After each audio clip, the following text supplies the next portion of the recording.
జరగబోయే పవన్ కళ్యాణ్ గారి బహిరంగ సభ మీటింగ్స్ అన్నీ కూడా క్యాన్సిల్ అయ్యాయి.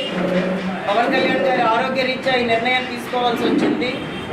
ఆయన చాలా అస్వస్థతకు గురయ్యారు కాబట్టి రేపు మీటింగ్ క్యాన్సిల్ చేసి వచ్చే మీటింగ్ ఏ డేట్ ఉంటుందా అన్నది పార్టీ శ్రేణుల నుంచి మళ్ళీ జనసేన పార్టీ ఆఫీస్ నుంచి మనకు వచ్చిన తర్వాత ఆ మీటింగ్ ఎలా ఉంటుంది, ఎక్కడ ఉంటుంది, ఎలా చేస్తాం అన్నది మళ్ళీ మీకు బ్రీఫింగ్ ఇవ్వడం జరుగుతుంది.